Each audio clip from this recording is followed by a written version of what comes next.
하나님 말씀 보겠습니다. 창세기 49장 9절 10절 말씀입니다.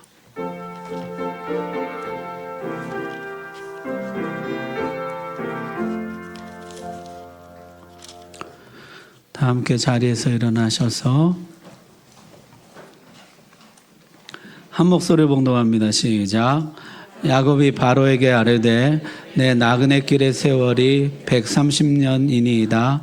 내 나이가 얼마 못되니 우리 조상의 나그네 길의 연조에 미치지 못하나 험악한 세월을 보내었나이다 하고 야곱이 바로에게 축복하고 그 앞에서 나오니라. 아멘. 베냐민을 형들과 함께 보낸 야곱은 굉장히 불안했습니다. 베냐민에게 혹시나 무슨 일이 생기지 않을까 걱정에 잠을 잘 못 이뤘을 것입니다. 애굽에서 어떤 일이 벌어지고 있는지 도무지 알 길이 없었던 것이죠. 오매불만 기다리고 있는데 드디어 아들들이 돌아왔습니다. 돌아왔는데 보니까 베냐민이 무사히 돌아왔어요. 그리고 잡혀있던 시므온도 풀려났습니다. 갔던 11명의 아들이 모두 다 돌아왔어요. 그리고 그들로부터 더 엄청난 이야기를 듣게 됩니다. 요셉이 살아있다는 것이에요. 죽은 줄 알았던 요셉이 살아있을 뿐만 아니라 그것도 애굽의 총리가 되어 있더라. 기절초풍할 그런 이야기였죠. 야곱이 처음에는 믿지 못했습니다.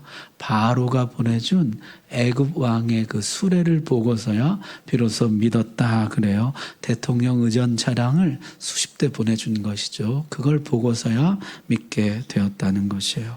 그제서야 야곱은 기운이 소생했습니다. 조카도다. 내 아들 요셉이 지금까지 살아있으니 내가 죽기 전에 가서 그를 보리라. 내 생애 끝에 주시는 최고의 선물이다 그랬다는 것이죠. 더 이상 바랄 것도 없는 기쁨과 소망으로 충만했다는 것이에요. 야곱은 애굽으로 가기로 결정합니다. 자, 모든 식구들을 이끌고 이제 애굽으로 가는데요. 걱정이 있었다는 것이죠. 이것은 약속의 땅을 떠나는 문제입니다. 쉬운 것이 아니었다는 것이죠. 할아버지 아브라함은 흉년의 약속의 땅을 떠났다가 아내를 빼앗기고 많은 고초를 겪고 돌아왔습니다. 아버지 이삭은 흉년의 때에 가나안 땅을 떠나 애굽으로 내려가지 말라는 하나님의 지시하심을 받고 그냥 약속의 땅에 머물러 있다가 흉년의 때에 100배나 거두는 복을 받았었습니다. 자, 이제 나는 가야 되나 말아야 되나. 내 할아버지 아버지는 그렇게 이 약속의 땅을 지키려고 떠나지 않으려고 애를 썼는데 나는 가야 되나 말아야 되나. 자, 야곱은 부엘세바에 이르러서 제단을 쌓습니다. 부엘세바가 어디냐면요. 여러분 지도 한번 보십시오. 주황색 부분이 이제 가나안 땅이에요. 가나안 땅인데 여기가 헤브론입니다. 저기가 헤브론, 지금 이제 야곱이 살고 있는 데죠. 요 아래가 이제 부엘세바예요. 부엘세바는 말하자면은 가나안 땅 최남단이에요. 여기만 지나가면 이제 사막이 나오고 애굽 땅입니다. 그러니까 가나안 땅 최남단 도시였던 부엘세바, 거기에 가서 야곱이 마지막으로 제단을 쌓았다는 거죠. 하나님 앞에 예배를 드린 것이죠. 이 부엘세바라는 곳은요, 이게 많은 영적인 추억이 있는 곳이에요. 아버지가 살던 곳이 부엘세바입니다. 이삭이 살던 주 거주지가 부엘세바예요. 그리고 야곱이 아버지 집을 떠나서 저 외삼촌 집으로 도망칠 때 그때 그 집도 부엘세바예요. 여기서 살다가 갔다가 돌아온 것이거든요. 하나님의 은혜로 돌아왔지만은 하나님의 은혜가 아니었다면 결코 돌아올 수 없었을 것이에요. 거기에 와서 예배를 드리면서 내가 진짜 여기를 떠나야 되나, 떠나는 게 맞나, 그런 생각을 했다는 것이죠. 이 부엘세바는 할아버지와 아버지가 제단을 쌓았던 곳이에요. 거기에서 제단을 쌓았고, 또 부엘세바는 우물이 나왔던 곳이에요. 할아버지 때도 우물이 나오고 아버지 때도 우물이 나왔던 곳이에요. 많은 역사가 있고 은혜가 있었던 곳이죠. 그 부엘세바에서 하나님 앞에 제단을 쌓으면서 구하는 것이, 하나님 가요 말아요, 떠나요 남아요, 그걸 가지고 계속 기도했다는 것이죠. 하나님 거기서 야곱에게 나타나셨습니다. 하나님이 야곱을 야곱아 야곱아 2번 부르셨어요. 여러분 성경에 하나님이 사람 이름을 2번 부를 때는요, 그런 경우가 몇 번 있거든요. 아브라함이 칼을 들어서 이삭을 내리치려고 할 때 하나님이 아브라함아 아브라함아 내 칼을 멈추라, 이렇게 굉장히 급박한 상황이죠. 아브라함을 멈추게 하실 때 아브라함아 아브라함아 이렇게 또 부르셨던 것이 있어요.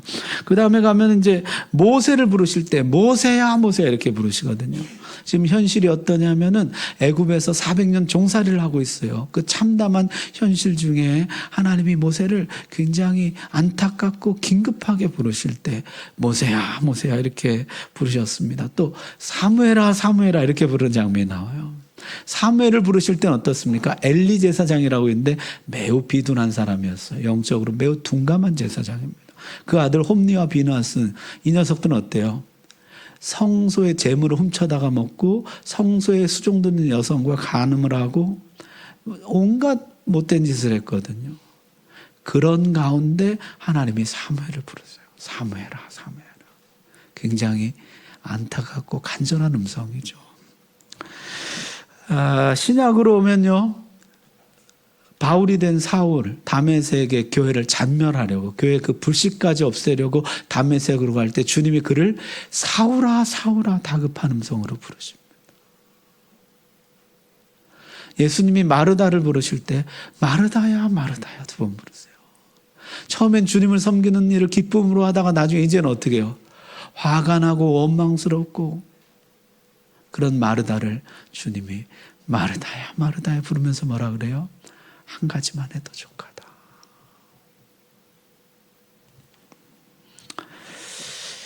자, 예수님이 베드로를 향해서 시몬아 시몬아 또 이렇게 2번 부른 적이 있어요. 사탄이 너를 밀가부르듯 하려고 하고 있다. 네가 지금 커다란 시험 앞에 직면해 있다. 그때 주님이 베드로를 시몬아 시몬아 이렇게 부르신 장면이 성경에 나오거든요. 여기서 하나님이요, 야곱을 야곱아 야곱아 이렇게 부르셨어요. 그리고 뭐라고 하셨을까요? 내려가라. 두려워하지 말고 내려가라. 이 길은 내가 함께 가는 길이다. 이렇게 말씀하셨어요. 지금 막 갈팡질팡 어떻게 해야 되나? 지금 죽은 줄 알았던 요셉 그 아들을 만나러는 가야 되겠는데, 약속의 땅은 떠나면 안 되겠고, 야곱아 야곱아 하나님 부르셨더니 가라는 것이에요. 담대하게 가라. 두려워하지 말고 가라. 내가 너와 함께 할 것이다 그랬습니다. 자, 하나님이 하신 말씀 이것이었어. 나는 하나님이라 내 아버지 하나님이니 애굽으로 내려가기를 두려워하지 말라. 내가 거기서 너로 큰 민족을 이루게 하리라. 아브라함과 이삭에게는 금지했었지만 야곱에게는 허용합니다. 가라고 오히려 말씀하십니다. 가라, 내가 너와 함께 갈 것이다. 두려워하지 말아라. 하나님 그렇게 말씀해 주셨다는 것이요. 여러분, 땅 자체보다 더 중요한 것은 하나님이 함께 하시느냐인 것이에요. 하나님이 함께 하시면 애굽도 약속의 땅이지만은 하나님이 함께 하지 않으시면 가나안 땅도 약속의 땅이 아닌 것입니다. 진짜 중요한 것은 하나님이 함께 하시느냐예요. 우리가 정말 두려워해야 할 것은요, 이게 하나님이 함께 가시는 길이 아니면 어쩌나, 그걸 두려워해야 된다는 것이에요. 이게 지금 나 혼자 들떠서 설레서 이러는 것이면 어쩌나, 내 인생에 정말 중요한 결정인데, 진짜 우리가 두려워해야 될 것은요, 진짜 이 길에 정말 하나님 나와 함께 하시는 것인가? 이 길이 하나님 기뻐하시는 길인가? 하나님 뭐라고 말씀하십니까? 내가 거기서 너로 큰 민족을 이루게 하리라. 아브라함 때부터 약속했던 그 약속이 이루어지는 길이라는 거죠. 거기서 하나님이 이 약속을 이루어 가실 것이다 약속하십니다. 이 길은 하나님의 약속을 이루는 길이라. 여러분, 하나님이 아브라함에게 전에 이런 말씀하신 적이 있어요. 아브라함을 깊이 잠들게 하시고 너는 정령이 알라. 내 자손이 이방에서 객이 되어 그들을 섬기겠고 그들은 400년 동안 내 자손을 괴롭게 하리니 그 섬기는 나라를 내가 징치할지며 그 후에 내 자손이 큰 재물을 이끌고 나오리라. 하나님이 내 후손들을 거기서 큰 민족을 만들어서 거기서 나오게 하실 것이다 약속하신 적이 있어요. 아브라함에게. 그때 아브라함은 그 나라가 어떤 나라인지 몰랐을 것이에요. 그 약속이 점점 구체화되는 것이요, 이루어져 가는 것이요. 애굽에 내려가 그 약속을 이룰 것이다. 그 약속이 이루어질 것이다. 이렇게 말씀하죠. 실제 애굽 땅에 들어갈 때 70명 들어갑니다. 조금 이따 나와요. 70명 들어가는데 나올 때 몇 명 나오죠? 장정만 60만, 남녀노소 다 합치면 200만 정도. 정말 큰 민족이 되어서 거기서 나오게 돼요. 하나님이 약속이 이루어지고 있는 것이죠. 자, 그러면서 이어서 하나님이 4절에 야곱에게 이렇게 말씀하십니다. 내가 너와 함께 애굽으로 뭐 하겠고? 내려가겠고 반드시 너를 인도하여 다시 올라올 것이며 요셉이 그의 손으로 내 눈을 감기리라. 내가 같이 내려갔다가 다시 같이 올라올 것이다. 여러분, 이것보다 더 큰 위안이 어디 있을까요? 지금 두려워하는 야곱에게 내가 너랑 같이 내려갔다가 같이 올라올 것이다. 걱정하지 말아라. 주님 그렇게 말씀하시죠. 그리고 요셉이 내 눈을 감겨줄 것이다. 지금 아직 요셉을 만나지도 못했어요. 살아있다는 얘기만 들었어요. 근데 요셉이 너의 눈을 감겨줄 것이다. 평안한 노후, 평안한 죽음 예고해 주십니다. 요셉이 다시 살아서 너의 노후를 봉양하다가 내 눈을 감겨줄 것이다. 너는 평안히 내 조상들에게로 돌아가게 될 것이다. 하나님 그렇게 말씀하셨다는 것이죠. 여러분, 전에 야곱에게 죽음이란 슬픈 것이었어요. 전에 야곱이 죽음을 뭐라고 말했어요? 흰 머리로 백발로 슬퍼하며 스올로, 스올은 지하세계입니다. 지하세계로 내려가는 것이라. 그게 야곱에게 있어서 죽음이에요. 죽음은 뭐냐면 슬퍼하며 흰 머리로 지하세계로 내려가는 거. 그게 죽음이었어요. 그러나 요셉이 다시 살아남으로 야곱이 죽음에 대한 관점이 바뀝니다. 죽음이 뭐예요? 사랑하는 내 아들이 내 눈을 감겨주고 계속해서 내 삶을 이어가는 평안한 계승, 편안한 연결, 그리고 다 같이 하나님 앞에서 만나는 재회. 여러분, 요셉의 부활이 이런 변화, 죽음에 대한 관점의 변화를 가져다 주었다면 예수님의 부활은 우리에게 어떤 변화를 가져다 줄 수 있을까요? 죽음은 백발로 슬퍼하며 지하세계로 내려가는 것이 아니라 다시 살아나신 주님이 내 눈을 감겨주시는 것이며 나와 함께 하시며 영원한 천국으로 함께 들어가시는 평안한 연결, 평안한 축복, 이 땅과 저 하늘의 평안한 연결, 영원한 재회, 그것이 죽음이라는 거죠. 여러분, 오늘 이런 죽음의 관점의 변화가 여러분에게 꼭 있으시기를 바랍니다. 여러분이 생각하는 죽음, 성경이 말씀하는 죽음, 오늘 야곱이 그 변화를 겪는데요. 우리도 그 변화를 겪으면 좋겠다 하는 생각이 들어요. 재밌는 것은요, 오늘 성경에 이스라엘이 떠납니다. 이스라엘이 순종하고 떠나는데 걱정은 누가 해요? 야곱이 걱정을 해요. 매우 인간적인 걱정이었다는 것이죠. 이스라엘은 지금 믿음으로 순종해서 나아가는데 야곱은 여전히 걱정에 휩싸여 있습니다. 여러분, 예전에 야곱 같으면 어떻게 해요? 반은 남고 뭐 반만 데리고 가든지 뭐 그랬을 것이에요. 그러나 지금은요, 모두 다 데리고 가. 야곱의 걱정으로 시작해서 이스라엘의 평안으로 끝나는 이야기라는 거죠. 여러분, 하나님이 족장들에게 말씀하시는 것은 여기가 마지막입니다. 이게 마지막 말씀이에요. 다음번에 하나님이 말씀하시는 것은 모세에게 나타나서 말씀하실 때예요. 족장들에게 하신 말씀을 다 하셨다는 것이죠. 내가 그 약속을 이루어 줄 것이다. 두려워하지 말고 가라. 믿음으로 가라. 그게 하나님 말씀이라는 것이죠.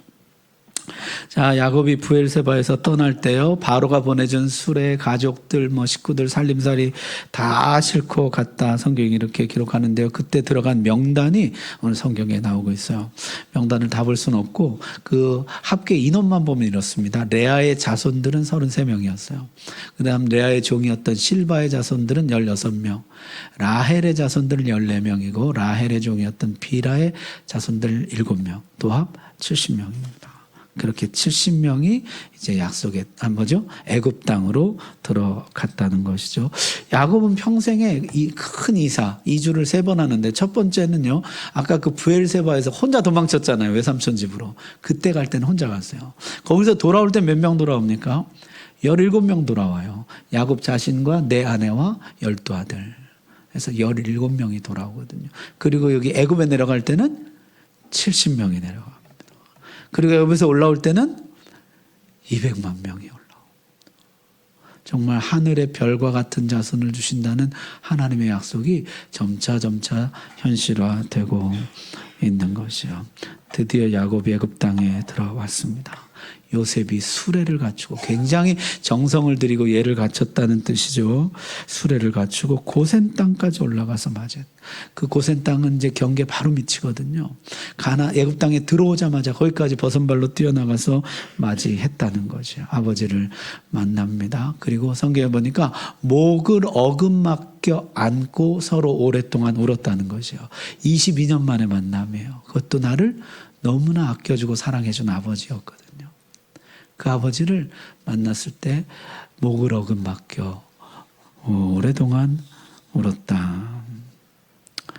여러분이 목을 어긋맞게 오는 것은 이 집안의 내력이죠. 에서와 야곱이 화해할 때 서로 목을 어긋맞겨 울었어요. 요셉이 베냐민을 만났을 때, 그리고 요셉이 여기 아버지 야곱을 만날 때 목을 어긋맞겨 안고 오래도록 울었다. 그렇게 기록합니다. 그러면서 이제 야곱이, 네가 지금까지 살아있고 내가 네 얼굴을 보았으니 지금 죽어도 족하다. 네가 살아있는 것을 내 눈으로 봤으니 지금 죽어도 여한이 없다. 그랬다는 것이죠. 이 표현을 신약에 시므온 사람이 똑같이 씁니다. 아기 예수님을 품에 안고 주제여 이제는 말씀하신 대로 종을 평안히 놓아주시는도다. 메시아를 봤으니 내가 이제 죽어도 여한이 없다. 그랬었거든요. 지금 야곱이 그런 것이에요. 요셉을 봤으니 죽어도 여한이 없다. 자, 온 가족이 함께 만났습니다. 아름다운 재회였고 감격적인 화해였습니다. 이제 남은 과제가 있어요. 그게 뭘까요?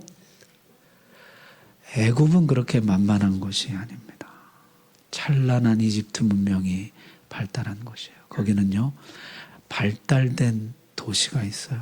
보디발의 아내가 있고 술 관원장이 있는 곳이에요. 아브라함의 조카 롯은 애굽에 갔다가 어떻게 해요? 눈이 돌죠. 소돔과 고모라 찾아갑니다. 애굽 땅과 같다고.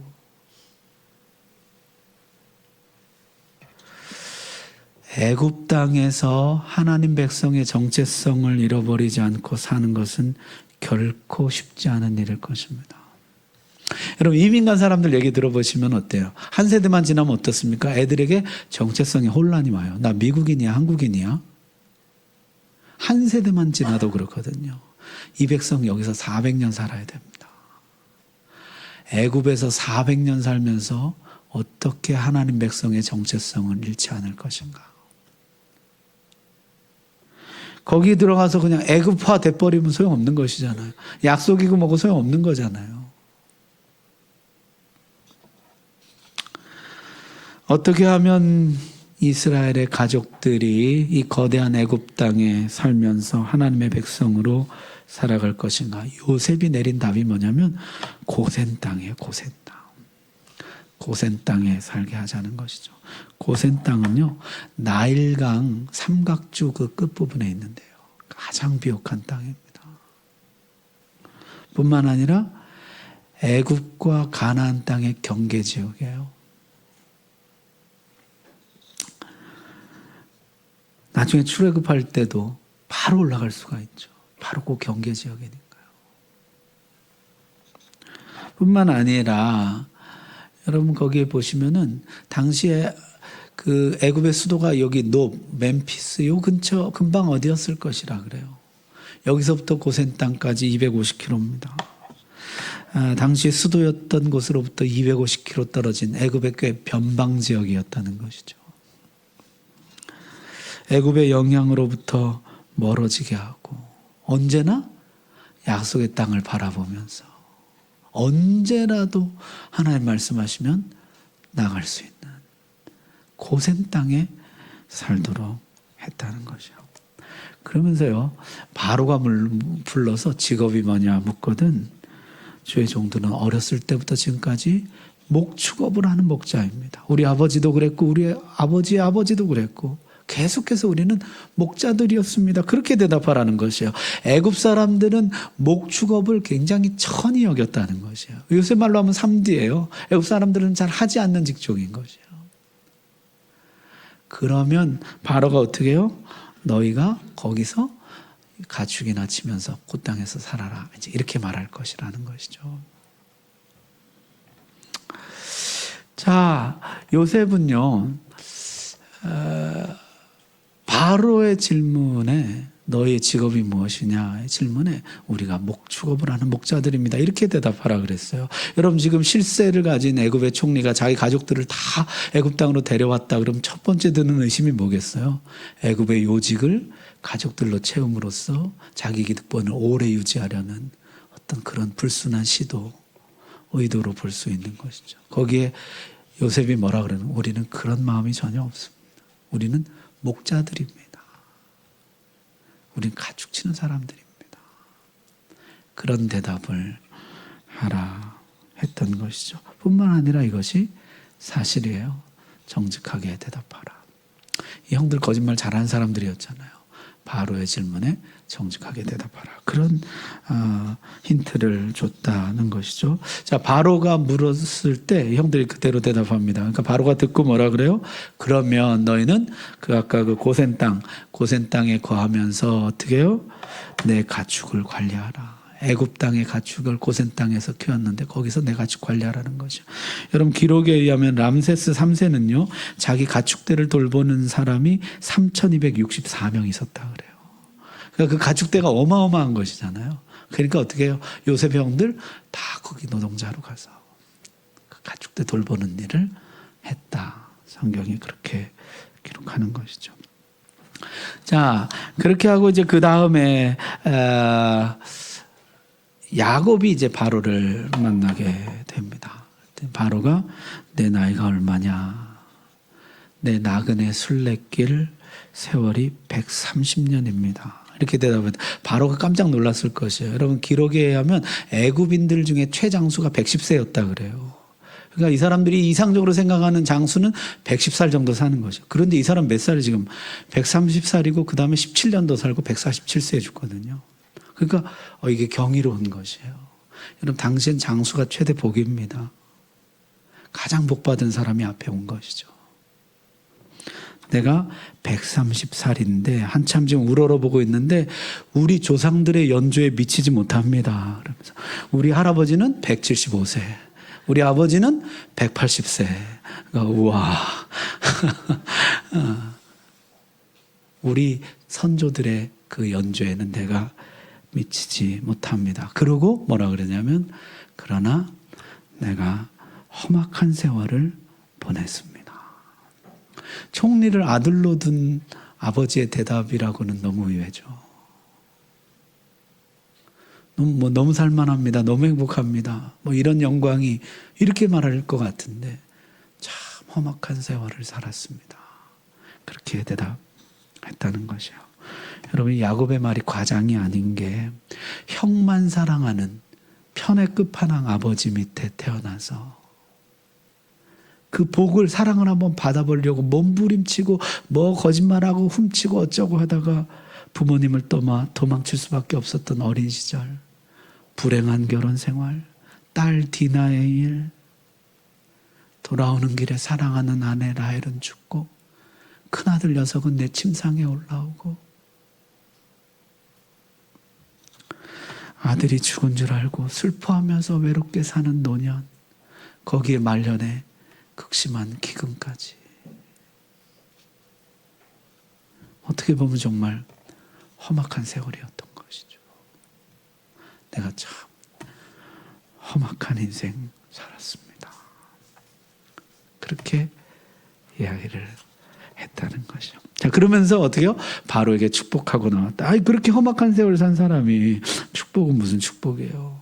내가 이렇게 어려우니 뭐 탄식을 하든지 아니면 좀 잘 돌봐달라는 탄원을 하든지 그럴 것 같은데 어떻게 해요?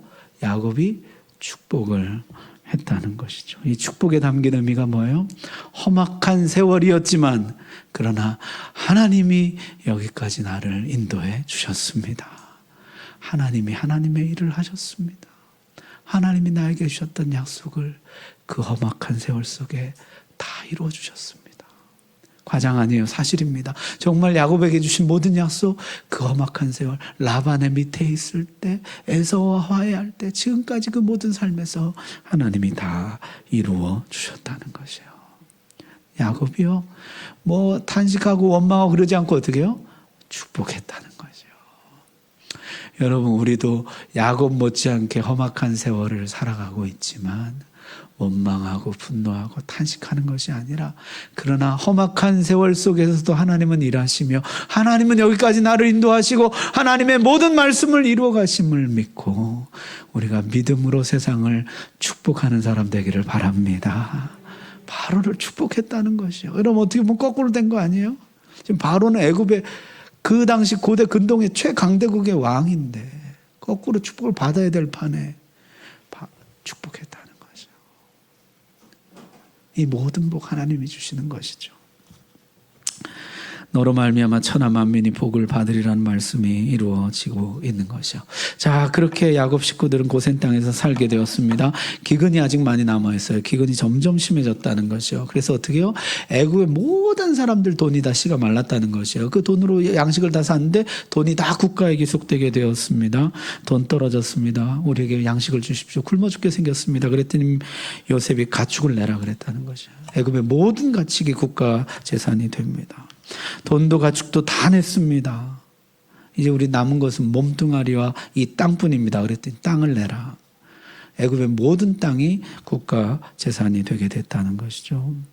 그리고 요셉이 애굽 땅 모든 백성을 소장농으로 삼았다. 이렇게 나옵니다. 애굽의 모든 백성이 국가의 소장농이 되었다는 것이요. 그러면서 요셉이 말하기를 너희 추수 소출의 5분의 1, 20%죠. 5분의 1을 바로에게 상납하고 5분의 4는 가져가서 먹어라. 그랬다는 것이요. 그랬더니 애굽인들이 어떻게 해요? 폭동이 일어나서 아니 우리 돈 다 뺏고 가축 뺏고 땅 뺏고 이제는 종까지 삼으려고 하다니 폭동이 일어날 줄 알았더니 이 사람들이 어떻게 해요? 요셉에게 큰 절을 하더라는 것이요. 주께서 우리를 살리셨으니 우리가 은혜를 입고 바로의 종이 되겠나이다. 자, 여러분, 이때가 지금으로부터 3,700년 전입니다. 불과 한 500년 전쯤에 우리나라 상황은 어땠을까요? 조선시대 병작반수라 그래서요. 세금이 50%였어요. 추수의 50%를 갖다 내고 50% 자기가 먹는 것이에요. 매우 양호한 것입니다. 실제 대부분의 지주들은요. 7, 80% 받았다 그래요. 추수의 7, 80% 지주가 가져가고요. 나머지 20%만 그 소장농이 먹는 것이에요. 탐관오리들은요. 90% 가져가요. 90%. 겨우 먹고 살 만큼만 주고 나머지 다 가져가는 거죠. 그런데요. 이 애굽은 지금 어떻게 하는 것이에요? 20% 내라는 거죠. 80% 너희가 다 먹어라. 그러니까 이 사람들이 어떻게 해요? 큰 절을 했다는 거죠. 여러분, 고대사회 기근이 오잖아요. 이런 기근이 오면 고대사회 국가가 구제하는 방법은 뭐예요? 그 땅을 사주는 것이에요. 그 가축을 사주는 것이에요. 그리고 그 사람을 소장농으로 고용해 주는 것이에요. 그래야 살아요. 안 그러면 살 수가 없는 것이거든요. 우리를 살리셨습니다. 온 백성이 그 앞에 엎드려 절을 했다는 것이죠. 자, 이 자비로운 토지법이 얼마나 갔는지는 모르지만은 지금 하나님이 요셉을 통해서 애굽 땅을 축복하고 계신 것이죠. 너로 말미암아 천하 만민이 복을 받으리라. 그 말씀이 이루어지고 있는 것이요. 자, 그런 이야기가 이어지고 그 다음에 이제 이스라엘 족속은 계속 고센 땅에서 번성합니다. 계속 번성하고 야곱이 이제 147세가 되어서 죽을 때가 되었다. 그런 이야기가 나와요. 야곱이 아까 몇 살에 애굽에 왔죠? 130살에 왔어요. 147세에 죽으니까 몇 년 더 산 거예요? 17년 더 살았죠. 하나님 참 재미있으신 것이요. 야곱이 어린 시절 요셉과 함께 산 시간이 몇 년이에요? 17년이에요. 17살에 팔려갔잖아요.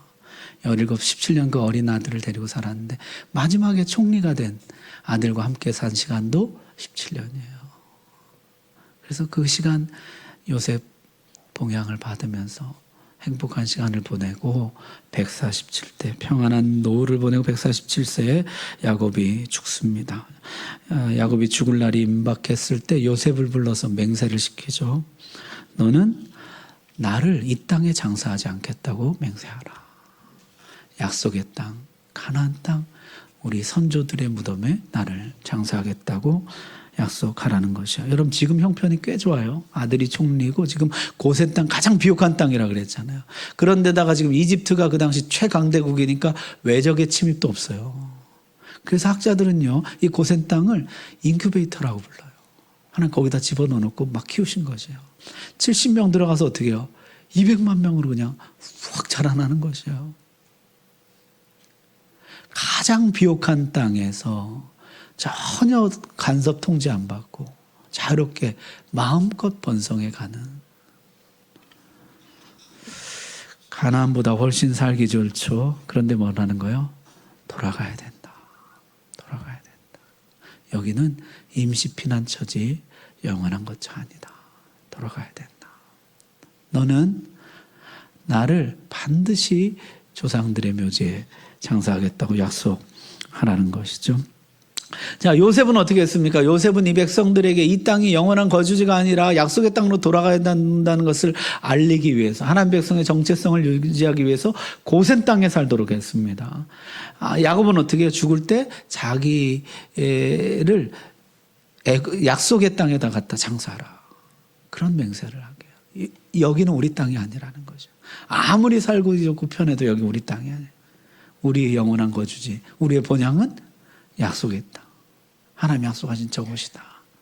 그것을 알려주는 것이죠. 자, 요셉이 약속하니까 야곱이 맹세하라 그럽니다. 엄숙한 맹세를 하게 되죠. 자, 말씀 마치겠습니다. 험악한 세월 야곱 살았다. 그 이야기 과장은 아니죠. 실제 험악한 세월이었습니다. 그러나 그 속에서 하나님은 하나님의 일을 이루시고 하나님의 약속은 무르익고 이루어져 갔습니다.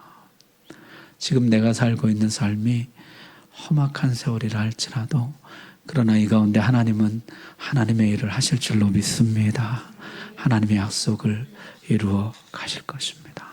그 하나님 신뢰하고 애굽에 매몰되지 말고 이 세상 좋다고 세상에 매몰되지 말고 하나님 백성의 정체성을 지키면서 오히려 세상을 부러워하는 자가 아니라 야곱같이 바로를 축복하고 오히려 세상을 축복하고 세상에 하나님의 복을 나눠주는 귀한 삶 되시기를 주의 이름으로 축복합니다.